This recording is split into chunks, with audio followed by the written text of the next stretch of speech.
നമസ്കാരം. മലയാളി വാർത്ത പ്ലസിലേക്ക് സ്വാഗതം. പശ്ചിമേഷ്യയിൽ അനിശ്ചിതത്വം തുടരുകയാണ്. സംഘർഷം നടക്കുന്നില്ലെങ്കിലും അവിടെ പ്രതിസന്ധിയുണ്ട്. ഇറാന്റെ തുറമുഖങ്ങളെ ഉപരോധിച്ചുകൊണ്ട് അമേരിക്കയുടെ വലിയ നാവികപ്പട ഇപ്പോഴും സ്ഥാനമുറപ്പിച്ചിരിക്കുന്നു. ഇതിനു പകരമായി ഇറാൻ ഹോർമൂസ് കടലിടുക്ക് മുഴുവൻ അടച്ചിട്ടിരിക്കുകയാണ്. മാത്രമല്ല, അമേരിക്കയെ ആക്രമണത്തിന് ക്ഷണിക്കുന്ന രീതിയിൽ ഇറാൻ ഈ കഴിഞ്ഞ ദിവസങ്ങളിൽ UAE-യിലടക്കം ഡ്രോൺ ആക്രമണങ്ങളും നടത്തിയിരുന്നു. അപ്പോൾ തന്നെ അമേരിക്ക ചാടിയിറങ്ങിയതാണ്. അതായത്, ഞങ്ങൾ ഇതിന് പ്രതികാരം ചെയ്യുമെന്നും ഇതിന് കൃത്യമായ തിരിച്ചടി നൽകുമെന്നും ആക്രമണം പുനരാരംഭിക്കുമെന്നുമെല്ലാം ഡൊണാൾഡ് ട്രംപ് കഴിഞ്ഞ കുറേ ദിവസങ്ങളായി പറഞ്ഞുകൊണ്ടിരിക്കുന്നു. UAE-യിലെ ആണവ കേന്ദ്രങ്ങൾക്ക് നേരെ നടന്ന ആക്രമണത്തിൻ്റെ തൊട്ടു പിറ്റേ ദിവസം അമേരിക്കൻ സൈന്യം ഇറാനെ ആക്രമിക്കാൻ ചാടിയിറങ്ങിയതാണ്. പക്ഷെ പെട്ടെന്ന് അമേരിക്ക ആ ആക്രമണം നിർത്തിവെക്കുന്നു. ഖത്തറും സൗദി അറേബ്യയും അതുപോലെ തന്നെ മറ്റു ചില ഗൾഫ് രാജ്യങ്ങളുമെല്ലാം അഭ്യർത്ഥിച്ചതുകൊണ്ടാണ്, അല്ലെങ്കിൽ അവരുടെ ആവശ്യപ്രകാരമാണ് ആക്രമണം തൽക്കാലം നിർത്തിവെക്കുന്നത് എന്നാണ് അമേരിക്ക പറഞ്ഞത്. പക്ഷേ ആക്രമണം നിർത്തിയതിന് പിന്നിൽ മറ്റൊരു കാര്യമുണ്ട്. കാരണം മറ്റൊന്നുമല്ല, ഇറാൻ വ്യോമ പ്രതിരോധ സംവിധാനം ആക്ടിവേറ്റ് ചെയ്തിരിക്കുന്നു. പഴയ പോലെ ഇറാൻ്റെ ആകാശത്തുകൂടി പറന്ന് തോന്നുന്നിടത്തെല്ലാം ബോംബുകളും വർഷിച്ച് മടങ്ങി വരാൻ ഇനി അമേരിക്കയുടെയോ ഇസ്രായേലിൻ്റെയോ യുദ്ധവിമാനങ്ങൾക്ക് സാധിക്കില്ല. ഈ യുദ്ധത്തിൻ്റെ ആദ്യഘട്ടത്തിൽ തന്നെ ഇറാൻ്റെ വ്യോമ പ്രതിരോധ സംവിധാനങ്ങളെ ഇസ്രായേലും അമേരിക്കയും ചേർന്ന് തകർത്തിരുന്നു. അതുകൊണ്ട് തന്നെ പിന്നീട് ഇറാൻ്റെ മറ്റനേകം മേഖലകളിലേക്ക് ആക്രമണം നടത്താൻ ഇസ്രായേലിനും അതുപോലെ തന്നെ അമേരിക്കയ്ക്കും ഒരു പ്രയാസവും ഉണ്ടായിരുന്നില്ല. അവർ വിമാനങ്ങൾ തലങ്ങും വിലങ്ങും പറപ്പിച്ചു. ഇറാൻ്റെ ആകാശത്ത് ചോദിക്കാനും പറയാനും ആരും ഉണ്ടായിരുന്നില്ല. പക്ഷേ ഇപ്പോൾ സ്ഥിതി അങ്ങനെയല്ല. ഈ കിട്ടിയ ഇടവേളയിൽ, അതായത് കഴിഞ്ഞ 2-3 ആഴ്ചയായി മേഖലയിൽ വെടിനിർത്തൽ പ്രഖ്യാപിച്ചിരിക്കുകയായിരുന്നു. വെടിനിർത്തൽ സമയത്ത് ഇറാൻ വെറുതെ ഇരുന്നില്ല. പകരം ഇനിയൊരു ആക്രമണം ഉണ്ടായാൽ അമേരിക്കൻ യുദ്ധവിമാനങ്ങളെ തുരുതുര വെടിവെച്ചിടാൻ പാകത്തിന് അവർ വ്യോമ പ്രതിരോധ സംവിധാനം ആക്ടിവേറ്റ് ചെയ്യുകയാണ് ഉണ്ടായത്. ഇതുകൊണ്ടാണ് അമേരിക്കയെ അവർ യുദ്ധത്തിന് ക്ഷണിക്കുന്നത്. ഒരു കാരണവശാലും സന്ധി സംഭാഷണങ്ങൾക്കൊരുക്കമല്ല. അമേരിക്ക പറയുന്ന കാര്യങ്ങൾക്ക് വഴങ്ങാൻ ഞങ്ങളില്ല, ഞങ്ങൾ ആണവായുധങ്ങൾ നിർമ്മിക്കുക തന്നെ ചെയ്യും എന്ന നിലപാട് ഇറാൻ സ്വീകരിക്കുന്നത് അതുകൊണ്ടാണ്.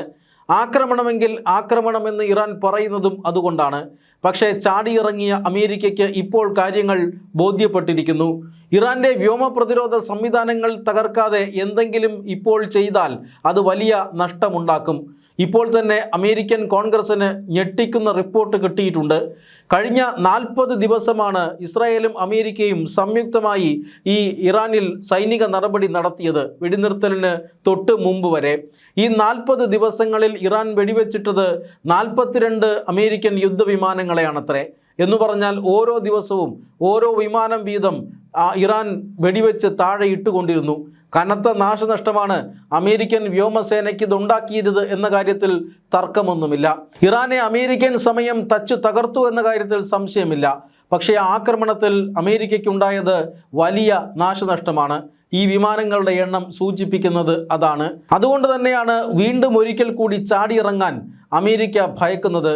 കാരണം ഇറാൻ ഇപ്പോൾ വ്യോമ പ്രതിരോധ സംവിധാനം ആക്ടിവേറ്റ് ചെയ്തിരിക്കുന്നു. പഴയ പോലെ തോന്നുംപടിയുള്ള വിമാനമാർഗം ഉപയോഗിച്ചുകൊണ്ടുള്ള അല്ലെങ്കിൽ യുദ്ധവിമാനങ്ങളെ ഉപയോഗിച്ചുകൊണ്ടുള്ള ബോംബിംഗ് സാധ്യമല്ല. മിസൈലുകളെയും ഒരുപക്ഷെ ഇറാൻ ഇൻ്റർസെപ്റ്റ് ചെയ്യാൻ സാധ്യതയുണ്ട്. ഇതിനെയെല്ലാം മറികടക്കാനുള്ള സൈനിക നീക്കങ്ങളായിരിക്കും ഇപ്പോൾ അമേരിക്ക നടത്തുന്നത്.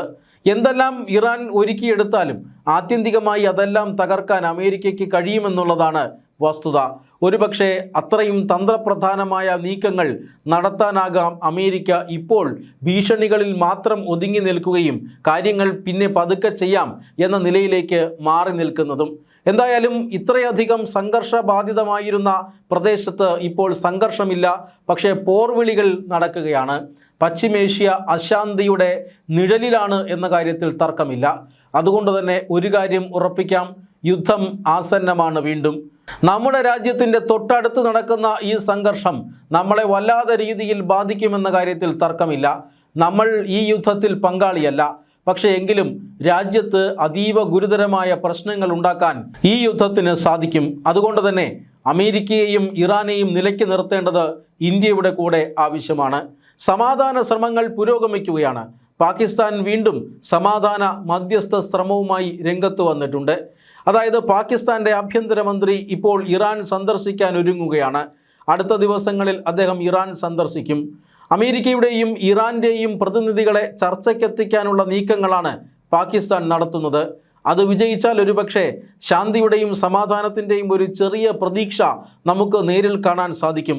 പക്ഷേ ഇതുവരെ പാകിസ്ഥാൻ്റെ സമാധാന ശ്രമങ്ങൾ വിജയിച്ചിട്ടില്ല. വെടിനിർത്തൽ യാഥാർത്ഥ്യമാക്കാൻ സാധിച്ചു എന്നല്ലാതെ, താൽക്കാലികമായി ഈ ഒരു സംഘർഷം അവസാനിപ്പിക്കാൻ സാധിച്ചു എന്നല്ലാതെ പാകിസ്ഥാന് ഈ രംഗത്ത് നേട്ടങ്ങളൊന്നും കൈവരിക്കാൻ സാധിച്ചില്ല. പാകിസ്ഥാൻ ആദ്യഘട്ട ചർച്ചയ്ക്കുള്ള സന്നാഹമൊരുക്കി. ആ ചർച്ച പരാജയപ്പെട്ടു.